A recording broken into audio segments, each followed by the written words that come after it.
A very special good evening everyone. कैसे हो आप लोग? उम्मीद है आप सभी लोग अच्छे होंगे, स्वस्थ होंगे। माय डियर लवली स्टूडेंट, आज की क्लास काफ़ी इंपॉर्टेंट होगी क्योंकि आज की क्लास में हम लोग इंग्लिश के वीवीआई क्वेश्चंस करेंगे जो आपके पैरामेडिकल के एग्ज़ाम के पॉइंट ऑफ व्यू से काफ़ी ज़्यादा इंपॉर्टेंट होंगे। तो माय डियर स्टूडेंट, आज मैंने इंग्लिश के हर एक टाइप के क्वेश्चंस को लिया हुआ है इस वीडियो में। जैसा कि आप सभी जानते हो कि इंग्लिश से वोकैबुलरी के भी क्वेश्चंस पूछे जाते हैं और ग्रामर से भी कुछ क्वेश्चंस पूछे जाते हैं। तो मैंने एक सेट लिया है, यानी मैंने एक प्रीवियस ईयर का सेट लिया है और उस सेट में हम लोग देखेंगे कि किस किस टाइप के क्वेश्चंस पूछे जाते हैं और किस क्वेश्चन को कैसे आपको यहाँ पे सॉल्व करना होगा, है ना। तो चलिए आज की क्लास को स्टार्ट करते हैं। तो क्लास को स्टार्ट करने से पहले एक छोटी सी रिक्वेस्ट है, यदि आप लोग हमारे चैनल पे नए हो, पहली बार हो, तो इस चैनल को सब्सक्राइब करो और बेल आइकन को हिट करो। और दोस्तों, डेली क्लासेस पीडीएफ के लिए आप लोग हमारे Telegram channel study with Ritesh से भी जुड़ जाइए। वहाँ पर आपको हर एक क्लास का पीडीएफ, नोट्स और टेस्ट सीरीज और पैरामेडिकल से संबंधित हर एक इंपॉर्टेंट अपडेट आप तक पहुँचती रहेगी। तो चलिए माय डियर स्टूडेंट, आज की क्लास को करते हैं स्टार्ट। चलिए स्टूडेंट, पहला क्वेश्चन है सेलेक्ट द करेक्ट वर्ब। यानी आपको एक सेंटेंस दिया गया है और इस सेंटेंस में आपको एक करेक्ट वर्ब को फिलअप करना है। सेंटेंस है she told her mother that Sonam dash her there the previous day. अब देखिए बच्चों, यहाँ पे दो घटनाएं हुई हैं और दोनों घटनाएं पास्ट में हुई हैं, जिसमें से पहली घटना है सी टोल्ड हर मदर, ठीक है, और दूसरी घटनाएं हैं Sonam dash her there the previous day, ये दूसरी घटना हो गई। तो बच्चों याद रखिएगा, जो फर्स्ट घटना घटित होती है पास्ट में, है ना, तो उसको हम लोग लिखते हैं पास्ट परफेक्ट टेंस में। क्या मैं बताया? यानी यहाँ पे देखिए दो घटनाएं घटित हुई हैं पास्ट में, तो जो पहली घटना घटित होती है ना, उसको हम लोग लिखते हैं पास्ट परफेक्ट टेंस में। अब पास्ट परफेक्ट टेंस का स्ट्रक्चर क्या होता है प्यारे बच्चों? तो ये होता है सब्जेक्ट प्लस में हैड प्लस में वर्ब थ्री प्लस में ऑब्जेक्ट, ठीक है। और जो दूसरी घटना घटित होती है ना, जो सेकंड घटना घटित हुई है पास्ट में, उसको हम लोग पास्ट इंडेफिनिट टेंस में लिखते हैं। बस बन गया, क्वेश्चन में कुछ था नहीं, समझ में आया?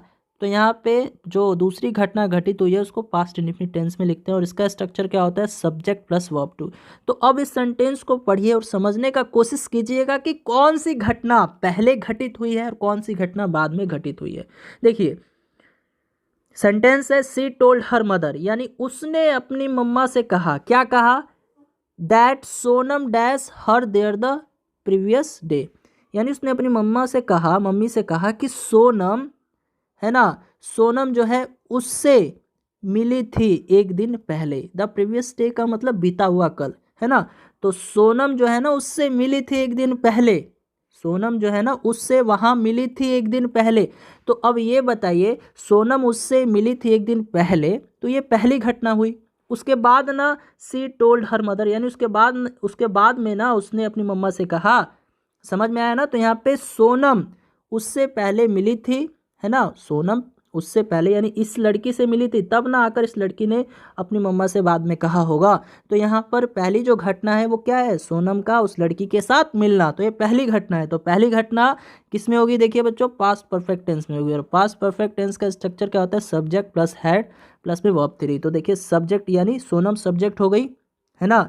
यहाँ पर सोनम क्या है? सब्जेक्ट है, इसके बाद हैड आएगा और मीट का वर्ब थ्री क्या होता है? मैट होता है ना। तो क्या हो जाएगा बच्चों? तो Sonam had met her there the previous day, यानी ऑप्शन नंबर सी जो है आपके इस क्वेश्चन का राइट आंसर हो जाएगा। ठीक है बच्चों, आई होप आपको समझ में आ गया होगा, है ना। तो Sonam had met her there the previous day. चलिए बढ़ते हैं अगले क्वेश्चन की तरफ। चलिए स्टूडेंट, अगला प्रश्न है आइडेंटिफाई द करेक्ट चॉइस, यानी यहाँ पे आपको करेक्ट चॉइस को आइडेंटिफाई करना है। सेंटेंस है the unruly behaviour of the students dash there teacher.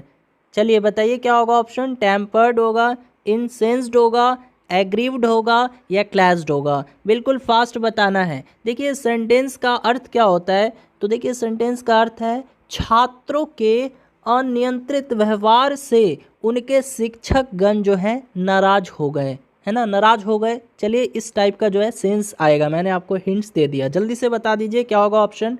Tempered होगा या इनसेंस्ड होगा, एग्रीव्ड होगा या क्लैस्ड होगा। देखिए यहाँ पे बात करेंगे टेम्पर्ड का, तो इसका मतलब होता है एकदम सद्भाव टाइप का, सद्भाव, ठीक है। और बात करेंगे इंसेंस्ड का, तो इसका मतलब होता है नाराज होना। क्या होता है बच्चों? नाराज होना। एग्रीव्ड का मतलब क्या होता है? एकदम पीड़ित टाइप का, एकदम दुखित टाइप का, है ना, ये होता है। ठीक है। तो और क्लैश्ड का मतलब क्या होता है स्टूडेंट? भीड़ होता है, भीड़, है ना। तो अब बता दीजिए, the unruly behaviour of the students dash there teacher, यानी छात्रों के अनियंत्रित व्यवहार से उनके शिक्षकगण क्या हो गए? नाराज हो गए, यानी इनसेंस्ड हो गए। यानी ऑप्शन नंबर बी जो है आपके इस प्यारे से क्वेश्चन का करेक्ट आंसर हो जाएगा। ठीक है, हाँ जी। चलिए बढ़ते हैं अगले प्रश्न की तरफ। और अगला प्रश्न आ जाता है student, identify the correct preposition. देखिए, प्रीपोजिशन से संबंधित प्रश्न भी जो है आपके पैरामेडिकल के परीक्षा में पूछ लिए जाते हैं। तो यहाँ सेंटेंस है, he was involved dash a crime. जल्दी से बताइए क्या होगा? इन होगा, इनटू होगा, एट होगा या ऑफ होगा? बिल्कुल फास्ट, तो जल्दी से बताएंगे स्टूडेंट आप लोग। He was involved dash a crime. तो बच्चों यहाँ पे क्या आएगा? यहाँ पे किस प्रीपोजिशन का यूज होगा? वेरी गुड स्टूडेंट, तो यहाँ पे इन प्रीपोजिशन का यूज होगा। ठीक है, तो ऑप्शन नंबर ए जो है आपके इस क्वेश्चन का राइट आंसर हो जाएगा। क्योंकि देखिए स्टूडेंट अधिकतर केसेस में इन्वॉल्व्ड इन होता है। ठीक है, इन्वॉल्व इन का मतलब क्या होता है बच्चों? इन्वॉल्व इन का मतलब होता है, यहाँ पे आपको याद रखना है, एक तरह से उलझा हुआ, है ना। इन्वॉल्व इन का मतलब क्या होता है? उलझा हुआ, फंसा हुआ, मतलब फंसा हुआ भी कह सकते हो। तो यहाँ पे इस सेंटेंस का अर्थ ये हो जाता है कि he was involved in a crime, यानी वो क्राइम में क्या हुआ था बच्चों? फंसा हुआ था, फंसा हुआ था यानी इन्वॉल्व्ड था। ठीक है, जैसे एक और एग्जाम्पल के माध्यम से मैं समझाने का प्रयास करूँ तो यहाँ पे जैसे अरुण इज इन्वॉल्व्ड, देखिए यहाँ पे अरुण इज इन्वॉल्व्ड। अब बताइएगा आप लोग, Arun is involved dash a romantic relationship with Pooja, किसी का भी नाम ले लेते हैं। ठीक है, तो जल्दी से बताइए, तो Arun is involved dash a romantic relationship. ठीक है, रिलेशनशिप डैश पूजा। तो जल्दी से बताइए, तो यहाँ पे देखिए दो प्रीपोजिशन का यूज करना होगा आपको। ठीक है, तो यहाँ भी इन्वॉल्व के साथ क्या आ जाएगा? इन आ जाएगा। और यहाँ पे जो है क्या हो जाएगा? किसके साथ? पूजा के साथ। ठीक है, हाँ, तो विथ पूजा। तो इस तरह से समझ सकते हो कि Arun is involved in a romantic relationship with Pooja, है ना। समझ में आ रहा है बच्चों? हाँ, तो इन्वॉल्व्ड इन का मतलब क्या होता है? एक तरह से फंसा हुआ, है ना, या फिर उलझा हुआ, उसमें बोल सकते हैं आप लोग। ठीक है, चलिए बढ़ते हैं अगले प्रश्न की तरफ। चलिए दोस्तों, अगला प्रश्न है, a person who Yeats human beings, यानी एक ऐसा मानव जो मनुष्य जाति की मांस खाता हो, उसको एक शब्द में क्या कहेंगे? बेस्ट, घोस्ट, कैनिबल या जाइएंट। देखिए बच्चों, ये जो क्वेश्चन है इसको हम लोग वन वर्ड सब्स्टिट्यूशंस कहते हैं। क्या कहते हैं? One word substitutions. यहाँ से भी जो है आपको एग्जाम में प्रश्न देखने को इजीली मिल जाएंगे। ठीक है, तो वन वर्ड सब्स्टिट्यूशन से भी क्वेश्चन आपके एग्जाम में रहते हैं। ठीक है, तो जल्दी बताइएगा, a person who Yeats human beings, तो क्या कहेंगे बच्चों? वेरी गुड, क्या कहेंगे? तो ऑप्शन नंबर सी यानी कैनिबल। तो कैनिबल का मतलब क्या होता है? नरभक्षक। क्या होता है बच्चों? नरभक्षक, यानी जो मानव की मांस को खाता हो उसे नरभक्षी कहते हैं। ठीक है, बात करेंगे बेस्ट का मतलब, तो इसका मतलब क्या होता है स्टूडेंट? इसका मतलब होता है जानवर टाइप का। ठीक है, जानवर भी बोल सकते हो। बेस्ट का मतलब क्या होता है? जानवर होता है। घोस्ट का मतलब क्या होता है? भूत पिशाच होता है। ठीक है बच्चों, हाँ जी। अब बात करेंगे जाइएंट का मतलब क्या होता है? जाइएंट का मतलब होता है एकदम विशाल, एकदम महाकाय टाइप का, है ना, बहुत ही बड़ा, है ना। तो जाइएंट का मतलब क्या होता है? महाकाय, विशाल भी बोल सकते हो। ठीक है, चलिए बढ़ते हैं अगले प्रश्न की तरफ। चलिए स्टूडेंट, अगला प्रश्न है, गिव वन वर्ड सब्स्टिट्यूट, यानी फिर से आप लोगों से वन वर्ड सब्स्टिट्यूशंस पूछ लिया गया है। क्वेश्चन है, one who is engaged in fighting a battle और वार। तो जल्दी से बताइए क्या होगा मेरे यार? जल्दी से बताइए, one who is engaged in fighting a battle और वार। तो देखिए ऑप्शन है, फाइटर, मिलिट्री, एमेच्योर, बेलिजरेंट। जल्दी से बताइएगा। देखिए प्रश्न का अर्थ ये है बच्चों कि वह जो किसी भी लड़ाई या युद्ध में एकदम से लगा हुआ हो, इंगेज्ड हो, उसको एक शब्द में क्या कहेंगे? फाइटर कहेंगे, मिलिट्री कहेंगे, अमेच्योर कहेंगे या बेलिजरेंट कहेंगे। तो वेरी गुड स्टूडेंट, यदि आपने जवाब दिया है option number D belligerent, then आपका आंसर सही है। क्योंकि बेलिजरेंट का मतलब क्या होता है बच्चों, युद्धरत होता है, युद्धरत है ना, यानी एक तरह से युद्ध करता हुआ है, उसी में लगा हुआ है ना, लड़ाई वगैरह में, उसको क्या कहेंगे, बेलिजरेंट कहेंगे। फाइटर नहीं कहेंगे, फाइटर का मतलब यहाँ पे लड़ाकू हो जाएगा, ठीक है, तो ये नहीं होता है ना, क्योंकि यहाँ पे युद्ध जैसी बात की गई है। और लड़ाकू तो लोग जैसे बातों से भी होते हैं, जैसे बोलते हैं नहीं वो बहुत लड़ाकू है ना, बहुत लड़ती है छोटी छोटी बातों पे, है ना। मिलिट्री भी नहीं होगा, क्योंकि बच्चों यहाँ पे, हाँ जल्दी से बताइए, देखिए यहाँ पे मिलिट्री जो शब्द आया है, मिलिट्री का अर्थ क्या हो जाएगा, तो मिलिट्री का अर्थ बच्चों आप लोग को मालूम होना चाहिए, इसका अर्थ क्या होता है, इसका भी अर्थ जो है सैन्य होता है। मिलिट्री का मतलब क्या होता है बच्चों, सैन्य हो जाएगा। और एमैच्योर किसको कहते हैं, एमैच्योर का मतलब होता है नौसखिया। क्या होता है बच्चों, नौसखिया, यानी जो एकदम बिगनर हो, नौसखिया है ना, यानी एकदम बिल्कुल बिगनर हो, है ना, अभी उसने काम की शुरुआत की है, कोई भी हो सकता है ना। तो नौसखिया यानी बिगनर को ही एमैच्योर बोलते हैं हम लोग, ठीक है। हाँ जी, चलिए बढ़ते हैं अगले क्वेश्चन की तरफ। चलिए दोस्तों, अगला प्रश्न है identify the antonyms of the given word body, है ना। तो यहाँ पर एक वर्ड दिया गया है बच्चों बॉडी, और इस वर्ड का जो है आपको एंटोनिम्स बताना है, यानी विलोम शब्द बताना है। अब देखिए ऑप्शंस है डिसेंट, इनडिसेंट, डर्टी, इनफ्लेक्सिबल।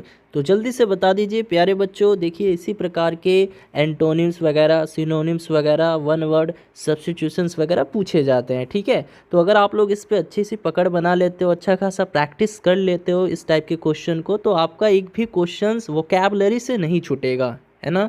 तो ये जितने भी जो है synonyms, antonyms, one word substitutions, idiom phrases, ये सभी जो हैं वोकैबुलरी के पार्ट हैं, वोकैबुलरी के अंतर्गत आ जाते हैं, ठीक है। और बच्चों बता दिया जाए कि आपके वोकैब सेक्शन से, है ना, केवल वोकैब सेक्शन से जो है 7 से 8 प्रश्न आपके परीक्षा में पूछ लिए जाते हैं। तो जल्दी से बता दीजिए। तो वेरी गुड। देखिए बॉडी का मतलब क्या होता है, यहाँ पे बॉडी का मतलब होता है गंदा। क्या होता है बच्चों, एकदम गंदा टाइप का, है ना। तो अब बताइए यहाँ इसका विलोम शब्द यानी अपोजिट मीनिंग क्या होगा, एंटोनिम्स क्या होगा इसका, तो क्या होगा, डिसेंट होगा। तो देखिए डिसेंट का मतलब क्या होता है, सभ्य होता है। जी हाँ दोस्तों, डिसेंट ही होगा, क्योंकि डिसेंट का मतलब यहाँ पे सभ्य हो जाएगा, यानी एकदम अच्छा, है ना। देखिए एक तरफ जो है बॉडी यानी गंदा, एक तरफ जो है सभ्य है ना। अब देखिए इनडिसेंट इसलिए नहीं होगा क्योंकि इनडिसेंट का मतलब होता है असभ्य होता है, ठीक है। तो ये एक तरह से इसका सिनोनिम्स हो गया, बॉडी का मतलब गंदा, है ना, असभ्य, है ना, मतलब इस टाइप का। तो यहाँ इनडिसेंट का भी मतलब वही है, क्या है, असभ्य टाइप का, गंदा, है ना। डर्टी का मतलब भी गंदा होता है, तो ये खुद सिनोनिम्स हो गया इसका बॉडी का, है ना। और इनफ्लेक्सिबल का मतलब क्या होता है, जो मतलब फ्लैक्सिबल ना हो, जो लचीला ना हो, एकदम जो है रूखादार टाइप का हो, है ना। हाँ, तो इनफ्लेक्सिबल का बोल सकते हो एकदम रूखा टाइप का, एकदम कड़ा टाइप का, ठीक है। तो ये भी नहीं होगा, ठीक है। तो यहाँ बॉडी जिसका अर्थ होता है गंदा, इसका एंटोनिम्स क्या हो जाएगा, डिसेंट हो जाएगा, क्योंकि डिसेंट का मतलब क्या होता है, सभ्य होता है। चलिए बढ़ते हैं अगले क्वेश्चन की तरफ। चलिए स्टूडेंट, अगला प्रश्न है fill in the blank with correct article, यानी अब यहाँ पर आपको एक सेंटेंस दिया रहेगा, उस सेंटेंस में आपको करेक्ट आर्टिकल बताना होगा, ठीक है। और 4 ऑप्शंस भी दिए गए हैं। जैसे सेंटेंस है we broke upon dash 4th of July, ठीक है। तो बताइए आर्टिकल अ का प्रयोग होगा, आर्टिकल द का, आर्टिकल एन का, या नन ऑफ दिस। जल्दी से बताना है बच्चों। We broke upon dash 4th of July. तो जी हाँ दोस्तों, यदि आपका जवाब आ रहा है ऑप्शन नंबर बी यानी आर्टिकल द, देन आपका आंसर सही है, ठीक है। तो यहाँ आर्टिकल द का प्रयोग जो है परफेक्ट माना जाएगा, ठीक है। इस तरह भी आप समझ सकते हैं, कोई भी न्यूमेरिक वर्ड हो, कोई भी संख्यात्मक शब्द आए यानी न्यूमेरिक वर्ड, जैसे 4th, 3rd, तो इसके पहले जो है आर्टिकल दी का प्रयोग होगा। और वैसे भी जो है ना, यहाँ पे देखिए, यहाँ पे पूरा जो होता है ना, द 4th ऑफ जुलाई बोलते हैं ना, द 3rd ऑफ जुलाई, तो यहाँ पे द 4th ऑफ जुलाई ये जो है ना इतिहास की एक घटना थी, ठीक है। तो इस तरह से जो है आप लोग डायरेक्ट याद कर सकते हैं, ठीक है। इस तरह से जो है आप लोग डायरेक्ट इस चीज़ को दिमाग में बैठा लीजिएगा कि कोई भी न्यूमेरिक वर्ड हो उसके पहले जो है द आर्टिकल का प्रयोग आप लोग को कर देना है, ठीक है, ऐसे क्वेश्चंस में। चलिए, और हाँ इसके बाद भी जो है जैसे कोई प्रीपोजिशन आया होगा, फिर उसके बाद जो है कोई भी मंथ्स वगैरह का नाम हो सकता है, ठीक है। तो यहाँ पे जो है कोई भी न्यूमेरिक्स वर्ड हो उसके पहले आर्टिकल द का प्रयोग कर देना है। चलिए बढ़ते हैं अगले प्रश्न की तरफ। चलिए स्टूडेंट, अगला प्रश्न है चूज़ द करेक्ट वर्ड, यानी यहाँ पे आपको करेक्ट वर्ड को चूज़ करना है ना। और वर्ड दिया गया है विलन दिया गया है, ठीक है। और देखिए 4 ऑप्शन भी दिया गया है, तो आपको बताना है विलन जो है कुछ किस प्रकार लिखा जाता है, ठीक है। तो देखिए बच्चों, विलन जो है उसको लिखा जाता है VILLAIN, और विलन का मतलब क्या होता है? खलनायक। आप सभी बच्चे जानते हैं, है ना। तो अब मुझे जल्दी से ये बता दीजिए यहाँ पर, हाँ यहाँ पर आपको ये बताना है स्टूडेंट कि विलन जो है, विलन इस प्रकार लिखा जाता है, तो कौन सा ऑप्शन सही है बताइए। तो जी हाँ दोस्तों, यदि आपने जवाब दिया है ऑप्शन नंबर बी, है ना, ऑप्शन नंबर बी जो है आपके इस क्वेश्चन का करेक्ट आंसर हो जाएगा। चलिए स्टूडेंट, अगला प्रश्न है आइडेंटिफाई द इनकरेक्ट पार्ट, यानी आपको यहाँ एक सेंटेंस दिया गया है, आपको कॉमन एरर बताना है, यानी इनकरेक्ट पार्ट बताना है, इन चारों में से कौन सा होगा। देखिए सेंटेंस है this article is not available in any of the shop in the market, ठीक है। तो अब आप ही बताइए इन चारों में से किस पार्ट में आपको गलत नज़र आ रहा है। यदि आपको लग रहा है कि पार्ट ए में एरर है तो यहाँ पे आंसर ए हो जाएगा। यदि आपको लग रहा है पार्ट बी में एरर है तो आंसर बी हो जाएगा, क्योंकि आपको इनकरेक्ट पार्ट बताना है, ठीक है। यदि आपको लग रहा है पार्ट सी में एरर है तो सी आंसर हो जाएगा। यदि आपको लग रहा है डी में एरर है तो आपका आंसर डी हो जाएगा। तो बच्चों यहाँ पे देखिए, यहाँ पे गलती कहाँ है ना। तो अब यहाँ देखिए एनी ऑफ द, है ना, एनी ऑफ द जो है इस वर्ड कॉम्बिनेशन के बाद हमेशा प्लूरल नाउन आता है ना। एनी ऑफ द इस वर्ड कॉम्बिनेशन के बाद जो है हमेशा, यानी प्लस में प्लूरल नाउन आता है, प्लूरल नाउन, ठीक है। तो अब आप ही बताइए शॉप क्या है? शॉप क्या है? ये प्लूरल नाउन है क्या? तो जी नहीं, ये प्लूरल नाउन नहीं है। तो इसका प्लूरल क्या हो जाएगा? शॉप्स हो जाएगा, शॉप्स हो जाएगा। तो यहाँ पे शॉप की जगह क्या होना चाहिए? शॉप्स होना चाहिए, तब जाके जो है ये एक सेंटेंस पूरी तरीके से, है ना, सही हो जाएगा। तो कैसे होगा? This article is not available in any of the shops in the market, ठीक है। चलिए, तो ऑप्शन सी जो है इस क्वेश्चन का करेक्ट आंसर हो जाएगा। ओके स्टूडेंट, चलिए बढ़ते हैं अगले प्रश्न की तरफ। यदि क्लास अच्छी लग रही हो तो एक लाइक ज़रूर दे दीजिएगा। और अगला क्वेश्चन है give the plural of the given word duty. तो यहाँ पे एक वर्ड दिया गया है प्यारे बच्चों, क्या? ड्यूटी, ठीक है। वर्ड जो दिया गया है ड्यूटी दिया गया है, और इस वर्ड का आपको प्लूरल बताना है ना। इस वर्ड का आपको प्लूरल बताना है, क्या होगा? ड्यूटाइज होगा, ड्यूटीज़ होगा, डटाइज होगा, या ड्यूटीज़ होगा। तो बच्चों आप सभी बच्चे जानते होंगे कि ड्यूटी, इसका प्लूरल क्या होता है? तो इसका प्लूरल बच्चों क्या होगा? ड्यूटीज़ होगा, यानी ऑप्शन नंबर बी। जी हाँ दोस्तों, ऑप्शन नंबर बी। स्पेलिंग देख लेना अच्छे से कैसे लिखते हैं, DUTIES, ड्यूटीज़, ठीक है। चलिए, बहुत ही शानदार। चलिए तो दोस्तों आज की इस क्लास में इतना ही। यदि आज की क्लास अच्छी लगी हो, इंटरेस्टिंग लगी हो तो